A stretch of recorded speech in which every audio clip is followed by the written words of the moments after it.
They blocked him from boarding the plane, asked for his ticket, and called for backup while ignoring the fact that he held the keys. The truth that followed shocked everyone. The hum of the airport was steady but distant, like the low rumble of a storm still gathering on the edge of the horizon. Inside Terminal B at O'Hare International, Alexander Rayford walked with the pace of a man used to early departures and unspoken expectations.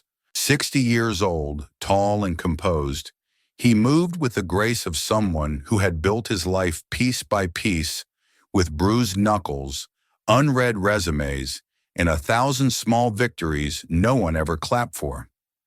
He wore no tie, just a gray blazer over a navy polo, black trousers, and worn but polished shoes. His luggage was a single canvas carry-on minimal, neat, almost quiet in its practicality. There were no gold watches or luxury labels, only the kind of calm that couldn't be bought, the kind that came from having nothing to prove. The boarding pass in his hand read, First Class, Seat 2A. Destination, Washington, D.C. Purpose, a closed-door meeting with USDA officials about expanding sustainable sourcing across federal food programs. But Alexander didn't think of the meeting as he approached the gate. He was thinking about breakfast with his daughter, about how she'd slipped a small note into his bag with 4 words written in her crooked handwriting. Be exactly yourself, Dad. He smiled quietly at the memory, just as he reached gate 22. The woman at the podium looked young, early 30s, neat bun, navy vest pressed perfectly over her white blouse. Her name tag read Evelyn. She glanced up just briefly as he approached. Then again, longer this time. Her smile didn't reach her eyes. "Excuse me, sir," she said, her hand hovering over the scanner. "This line is for first-class passengers only." Alexander nodded, offered the pass. "That's me." Evelyn's eyes lingered on the boarding pass, then flicked back to his face. Something in her expression tightened, like a gear slipping. "I'm going to need to see some identification," she said, voice clipped. Alexander tilted his head, ever so slightly. "You don't usually ask for ID to scan a boarding pass." "It's protocol," she replied, though her voice wavered. There was no such protocol. Not here. Not now. Still, Alexander reached into his wallet and handed her his license. Evelyn took it as if it might burn her fingertips, setting it down without even glancing at it. "I'll be right back," she said, already turning to whisper to a nearby colleague. Alexander didn't follow with his eyes. He just took 2 steps back, away from the desk, away from the assumption. He'd seen this before, not always so brazen, sometimes more subtle, but it came from the same place. A reflex that said, "You don't belong here," not because of behavior, not because of rules, but because they couldn't imagine a man like him in a seat like that. Behind him, another passenger white, early 40s, wireless headset tucked behind his ear leaned in to whisper, "Is there a problem with him?" Alexander heard it. He didn't react. Instead, he pulled out his phone and made a single call. It rang once. "Amory," he said calmly, "I'm at gate 22. Can you flag our appointment with the USDA and cross-check the vendor list Horizon Airlines pulled last month?" There was a pause on the line, then a soft reply. "Got it. You want me to escalate?" "No, just remind them who's in their supply chain." He ended the call, slipped the phone back into his jacket pocket, still calm, still silent. There was no need to make noise. Years ago, Alexander had learned that the most powerful move in a room wasn't raising your voice. It was staying still when others expected you to flinch. He'd grown up in East St. Louis, sharing one bathroom with 6 siblings and a mother who worked 2 jobs to feed them. At 17, He'd saved up enough from washing dishes to buy second-hand produce and sell it from a cart he pulled by hand. At 29, he'd signed his first local contract for school lunch produce. At 42, he'd founded Verdant Field Supply, now the largest Black-owned fresh food logistics firm in the Midwest. And now he was being mistaken for someone in the wrong line. But Alexander didn't break character, because this wasn't a character. This was who he'd become. And as Evelyn returned to the desk, still no apology, still no scanner in use, Alexander simply looked out the terminal window. Beyond the glass, planes lifted off the tarmac, each one carrying hundreds of people forward. He waited, not for permission, but for the moment others would finally realize he'd already arrived. Evelyn's palms were starting to sweat. She'd only been working this route for 3 weeks. After transferring from Tulsa to Chicago O'Hare, she was eager to prove she could handle the busiest terminal in the region. Her supervisors drilled in the expectations: be alert, don't let anyone slip past protocol, and most of all, don't make mistakes. But standing behind the gate desk at 6:43 a.m., she felt something she hadn't been trained for. The man in front of her, Alexander Rayford, didn't fit the pattern. He stood there, calm, composed, not saying a word. His eyes held the kind of weight that made people look away, but Evelyn wasn't sure why. He didn't look like the men who usually strolled through first class. He wasn't loud. He wasn't pushy. But something about him made her hesitate. She hadn't scanned his boarding pass. Not yet. Instead, she whispered to her colleague, a younger woman named Vanessa, who had just arrived to assist with the morning rush. "Hey," Evelyn muttered, "do we have any flagged passengers for the 7:10 Horizon flight?" Vanessa glanced at her with a frown. "What do you mean?" Evelyn gestured slightly toward Alexander, lowering her voice. "He says he's first class, but it's not showing right." Vanessa peered over the desk.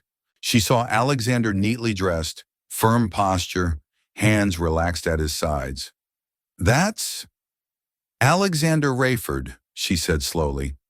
"I saw his name on last week's logistics memo. He's the produce exec.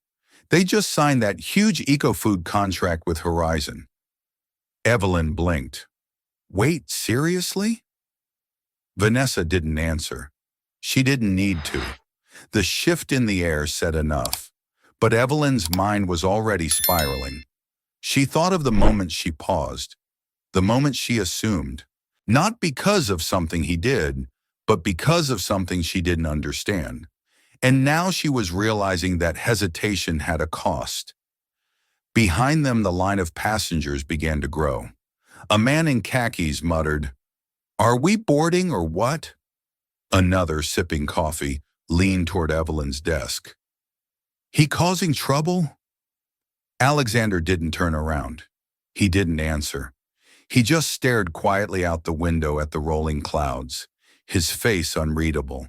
And Evelyn, standing behind the desk with the scanner still unused in her hand, felt like she had become the problem. Not because she was evil, not because she wanted to hurt anyone, but because she had trusted her instinct more than her information. And in the world she now worked in, that wasn't a flaw, that was a liability. The gate phone buzzed. Evelyn flinched. Vanessa answered.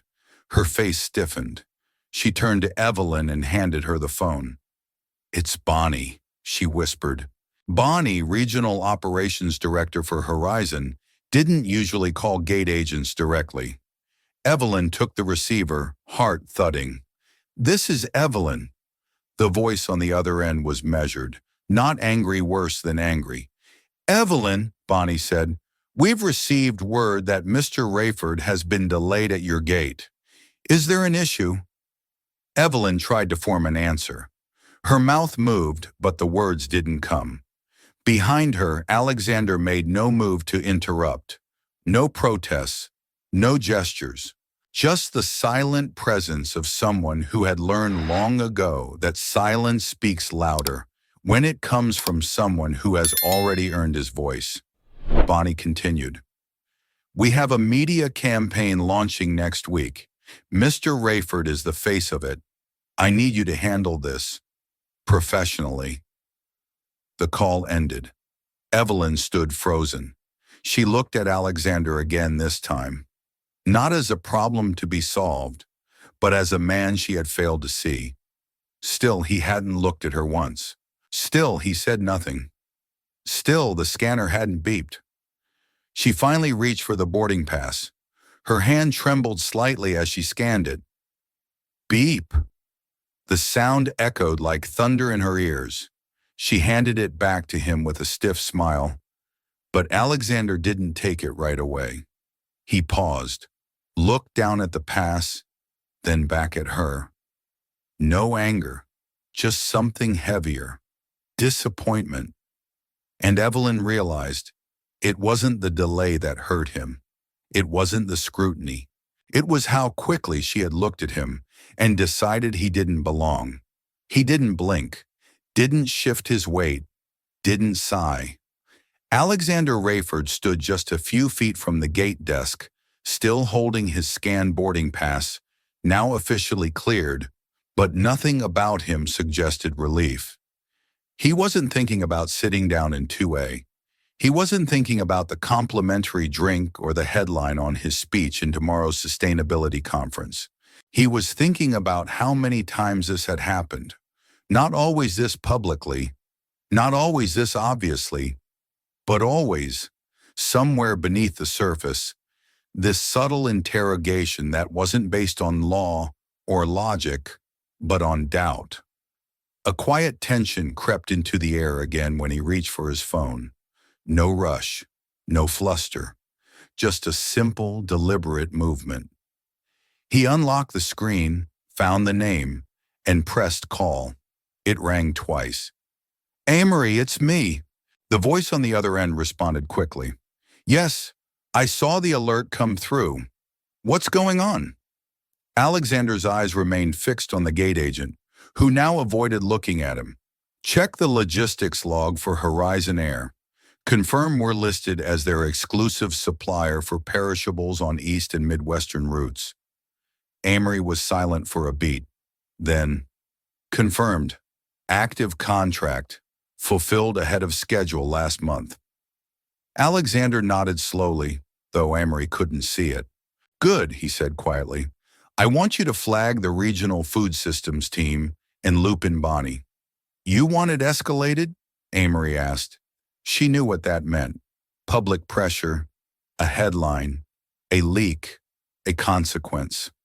Alexander took a long breath. He glanced out at the tarmac. A luggage cart passed, stacked high with crates and wrapped pallets. His produce, his packaging. His hands had touched that supply chain, from seed to shipping. It wasn't just food, it was his story. No, don't escalate. Just make sure they know I'm here, that I'm watching how they treat the name they just printed on their new press kits. Amory's voice softened. Understood. He hung up, slipped the phone back into his blazer pocket. That was it. No demands, no drama, just a warning, delivered the only way Alexander ever gave them, quietly and with precision. Back at the desk, Evelyn had gone rigid. The radio on her shoulder buzzed faintly, but she didn't move to answer it. Her screen displayed all the information now. Alexander Rayford, first class, frequent flyer tier status, executive profile listed under vendor strategic tier. Everything was there. Everything she'd overlooked because of a moment of instinct. Beside her, Vanessa was silent. She didn't need to say, I told you so. Her expression already had. But even she hadn't fully understood what was happening until that call. Until she saw the shift the way Evelyn's face drained when the realization hit. This wasn't a complaint in the making. This was a correction. This was the type of man who didn't threaten consequences, he delivered them, after giving you every chance to course correct. And now the chance was dwindling. Passengers were boarding. One by one, they walked past Alexander. A few glanced at him, then glanced away just as quickly. No one wanted to get involved. That's how these things always went. Everyone saw it, but no one wanted to say it, except him. He said it with silence. Alexander turned back toward the window, his back to the gate now. He watched another plane taxi into place. His shoulders were still, his hands in his pockets. But his presence radiated something Evelyn had never felt before from any passenger. It wasn't authority, it was ownership.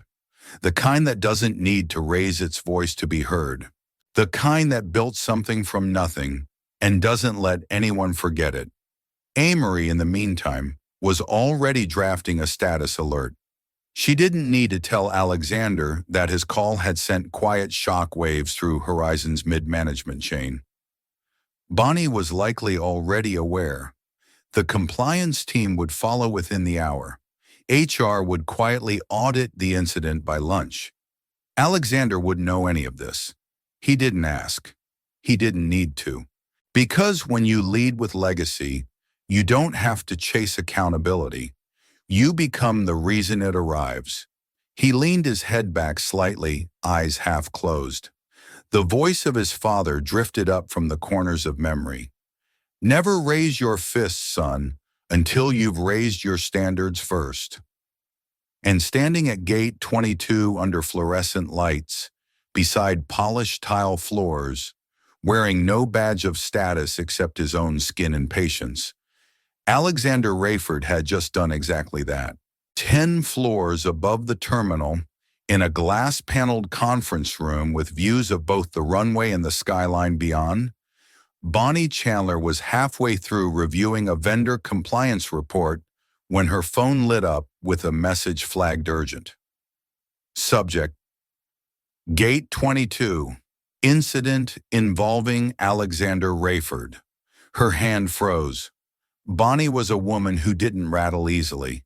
15 years in regional operations had taught her how to absorb pressure, deflect blame, and spot a brewing storm before the clouds even formed. But the name in the message struck with immediate weight. Alexander Rayford, partner, keynote speaker, face of Horizon's new farm-to-flight initiative, and apparently being questioned at boarding like a stranger. She stood up mid-meeting. "Excuse me," she said, already sliding her jacket on. "I need to get to the gate. Now." Downstairs, Evelyn was barely holding her composure. Every word from Vanessa now felt like a needle. "You didn't recognize him," Vanessa muttered. "Seriously?" Evelyn didn't answer. She was still scanning the same line of code on her monitor for the third time, hoping for something, anything, that would justify what she'd done. But there was nothing. Just a clean record. A valid pass. A man who didn't raise his voice.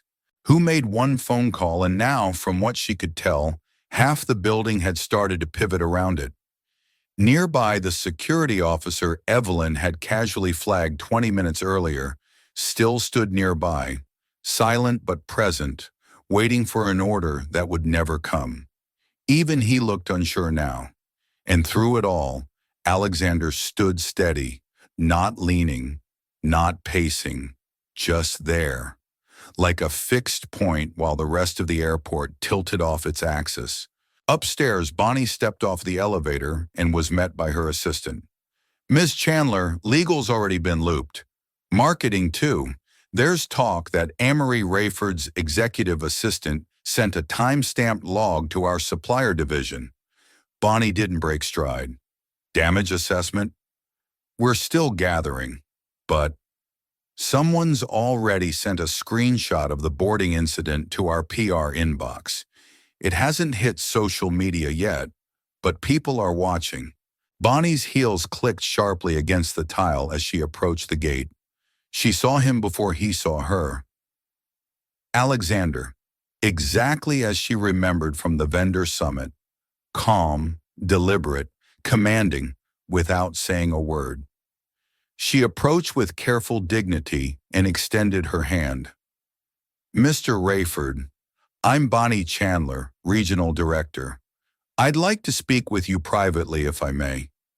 He looked at her, his gaze cool but not cold. "Of course." They stepped a few feet away, just outside earshot. Evelyn watched them, her heart pounding like a drum inside her ribcage. Bonnie's voice was steady. "On behalf of Horizon Air, I want to apologize. What happened at this gate was unacceptable. I've already contacted our internal compliance team to begin an investigation." Alexander said nothing. Bonnie continued, "We value our partnership with Verdant Field. Your team has elevated every part of our supply chain."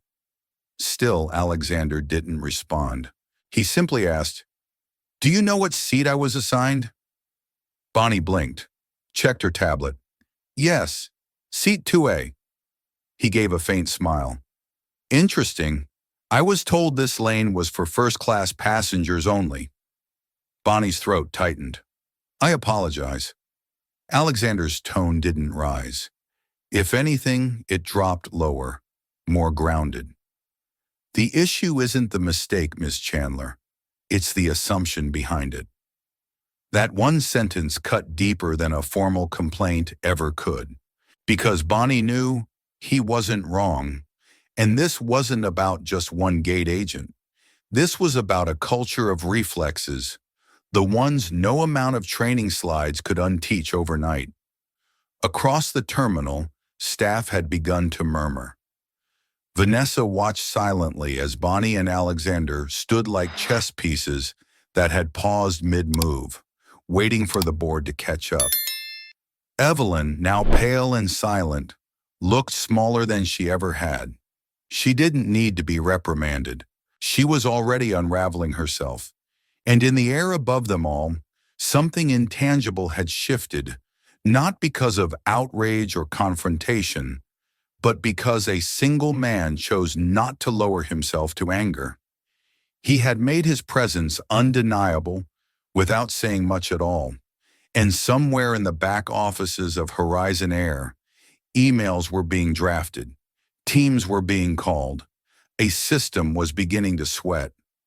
The corridor behind Gate 22 was silent, not the kind of silence that invited calm, but the kind that trembled with awareness. Like everyone had just realized they'd missed something big, and now they didn't know where to look. Alexander stood still near the glass wall, hands gently clasped behind his back.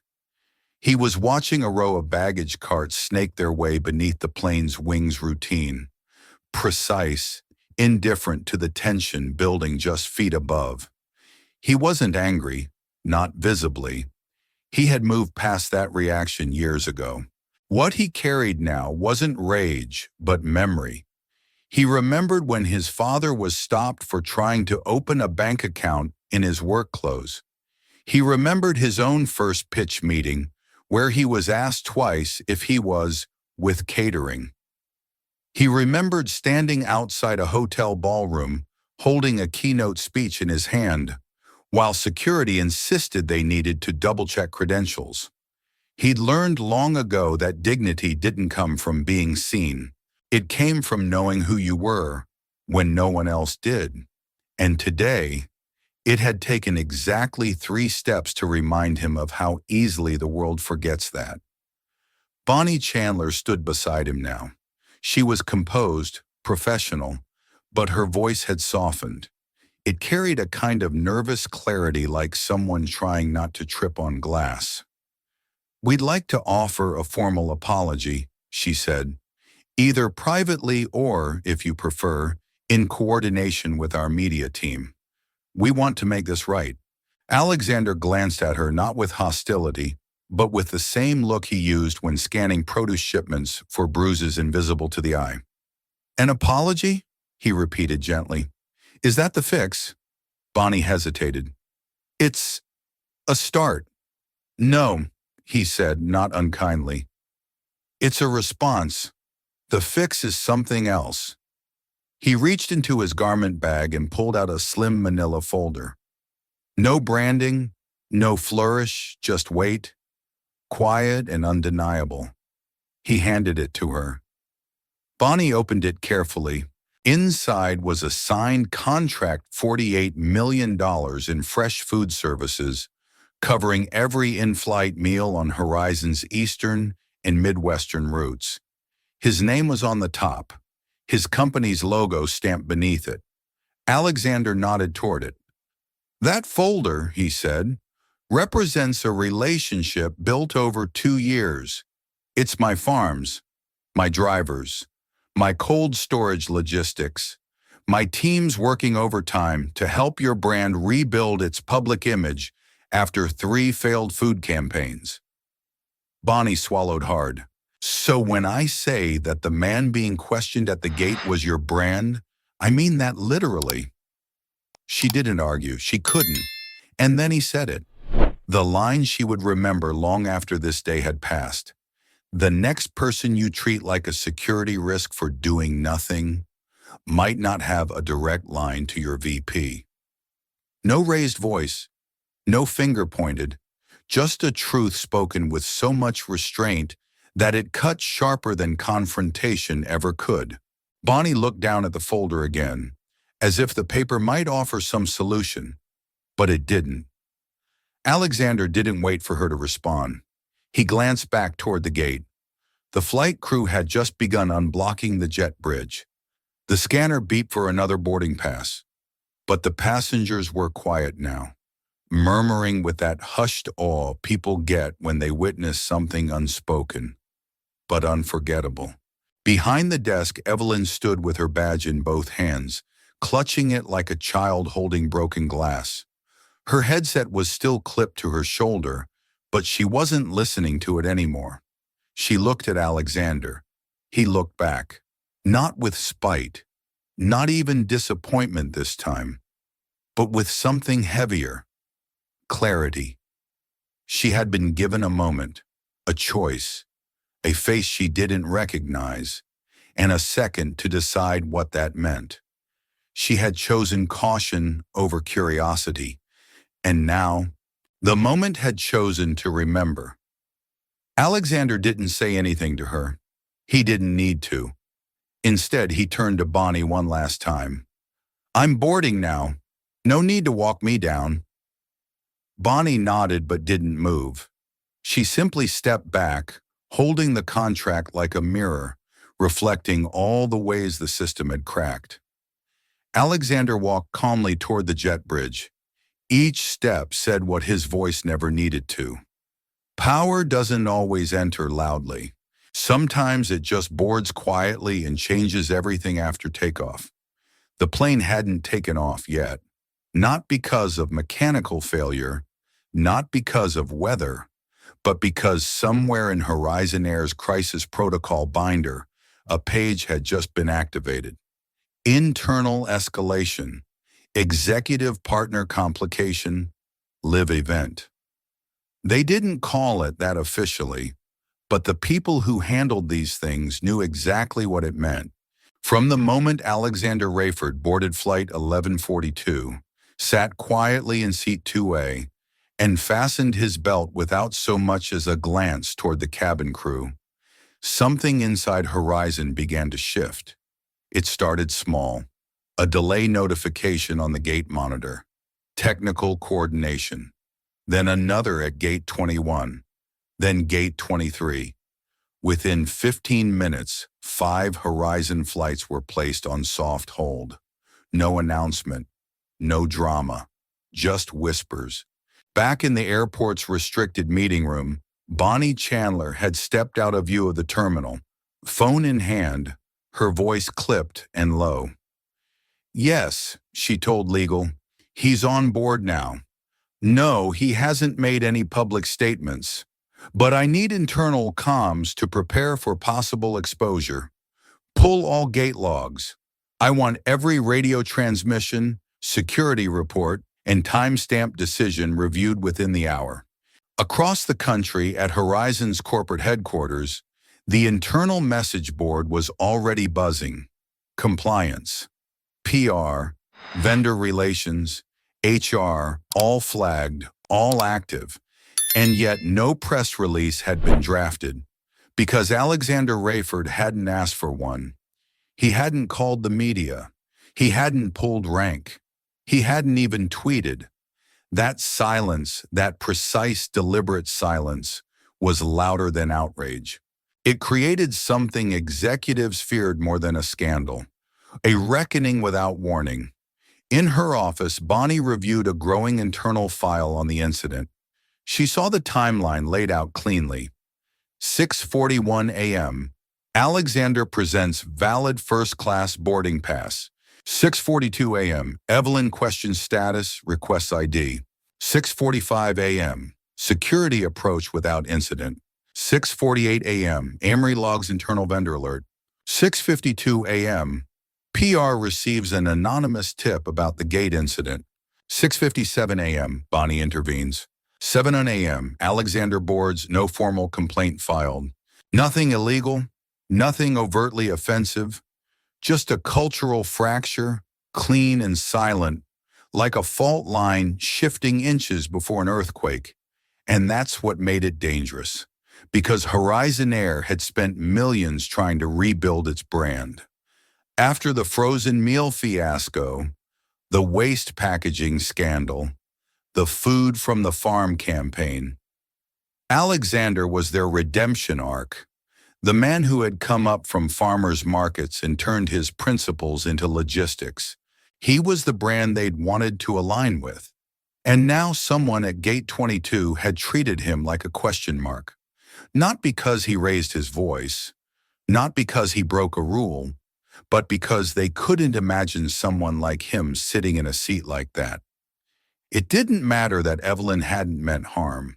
What mattered was that she'd followed a script that had never been written on paper, but had been taught 1,000 ways before she ever stepped into that uniform. Down at the terminal, Evelyn was gone. No announcement, no confrontation, just removed. Her schedule disappeared from the next roster update. Her access badge pinged one last time before being deactivated. But Alexander never asked for that. In fact, when Amory updated him later, via a quiet message that she'd been pulled from the floor, he replied with only 2 words. No comment. Not because he didn't care, but because he knew some lessons echo louder when no one explains them. Back on board, John, the flight attendant assigned to first class, leaned toward Alexander's seat with respectful quiet. If there's anything you need before takeoff, Mr. Rayford, just say the word. Alexander nodded politely, but said nothing.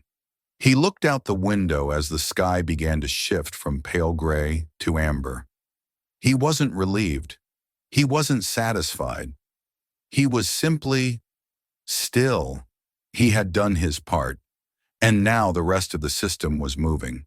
Not because he demanded it, but because his stillness had exposed its instability.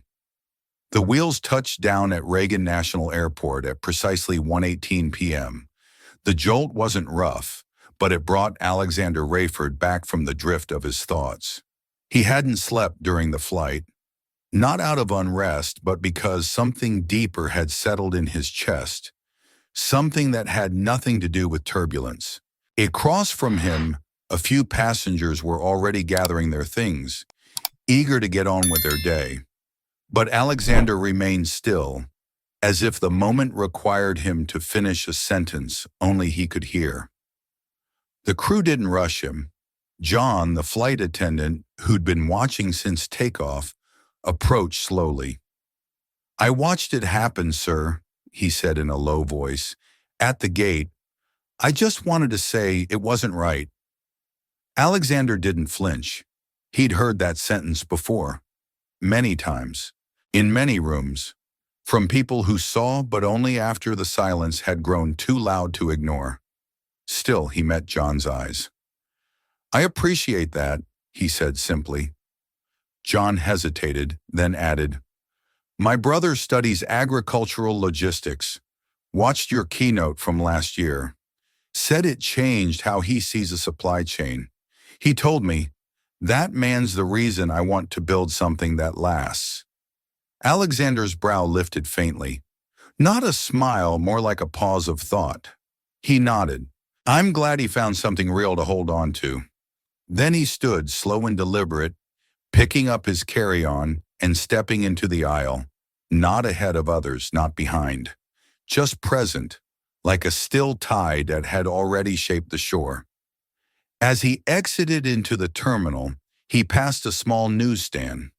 One of the magazine racks caught his eye.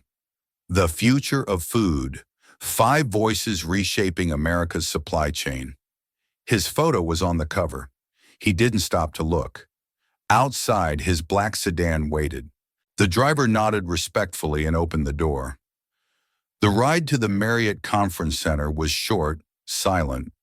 When they arrived, Alexander stepped out and entered through the side entrance. No press, no welcome party. Inside the conference ballroom, murmurs passed from row to row. He just got in. He's actually here? After what happened this morning? No one dared approach him directly. But they watched as he adjusted his jacket, handed his notes to the stage manager, and waited in the wings like any other speaker. No one mentioned the airport, and that was exactly how he preferred it. At 2:03 p.m., the lights dimmed. A voice echoed over the sound system. Please welcome our keynote speaker, CEO of Verdant Field Supply, Mr. Alexander Rayford. Applause followed, not thunderous, just real. He stepped onto the stage, his steps measured, his presence filling the room not with ego, but with intent. His speech wasn't about race, or boarding passes, or bad judgment. It was about resilience, about how a missed delivery nearly wiped out a Kansas beet farmer's entire harvest, and how a single systems correction saved the next season for 5 counties.